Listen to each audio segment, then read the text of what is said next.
Assalamualaikum warahmatullahi wabarakatuh. Kami dari kelompok 6 kelas 11-7 dengan gaya belajar kinestetik. Perkenalkan, nama saya Fazril Aurasya Yusnan. Nama saya Rizal Menteri Prasetyo. Nama saya Ditya Johansa. Nama saya Julius Hamdono Firmansyah. Nama saya Alif Kurniawan. Nama saya Muhammad Rasya Rifai. Nama saya Fadil Arisandi. Nama saya Yudi Prayoga. Nama saya Surya Pratama. Pada kesempatan kali ini kami akan menjelaskan tentang reproduksi manusia.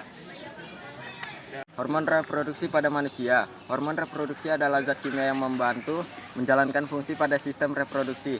Hormon reproduksi memiliki peranan penting dalam proses kerja organ seksual hingga memiliki peranan penting dalam proses pembuahan. Sistem reproduksi wanita juga memproduksi progesteron. Hormon ini dihasilkan korpus luteum, yakni kelenjar endokrin, sementara di ovarium yang diproduksi setelah evaluasi. Progesteron berperan dalam mempersiapkan dinding rahim untuk kehamilan. Hal ini membuat dinding rahim menebal untuk menerima sel telur yang dibuahi. Hormon ini juga harus bekerja menjaga kehamilan. Hormon progesteron membantu kelenjar pemberian nutrisi dari pembuluh darah di dinding rahim ke janin.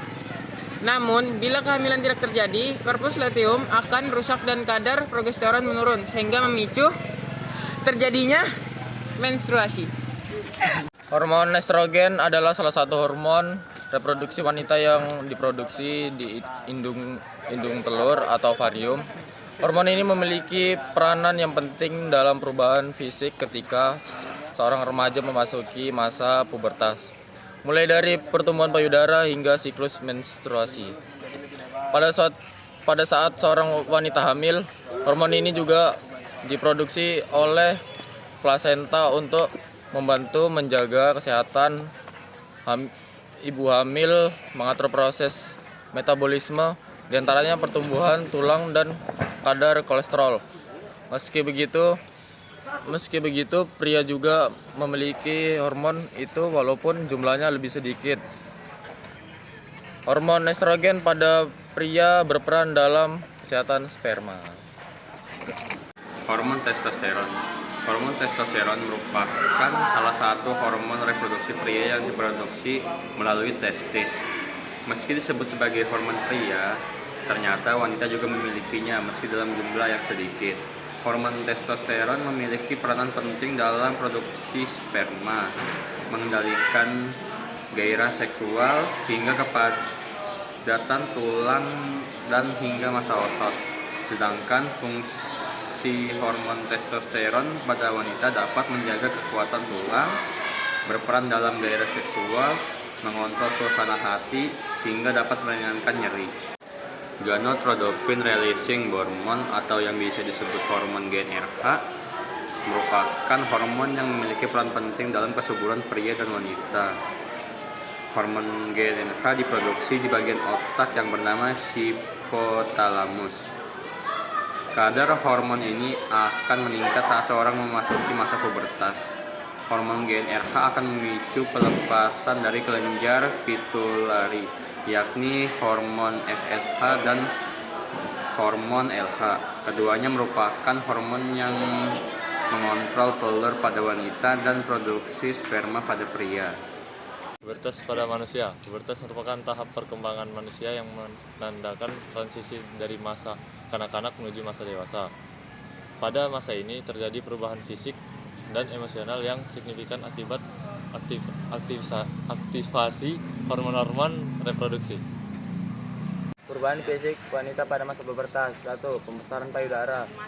2. Munculnya menstruasi. 3. Tumbuhnya rambut, kemaluan, dan ketiak. 4. Pinggul yang lebih lebar. 5. Meningkatkan tinggi badan. 6. Perubahan suara. Perubahan fisik laki-laki pada masa pubertas. 1. Pembesaran penis dan testis.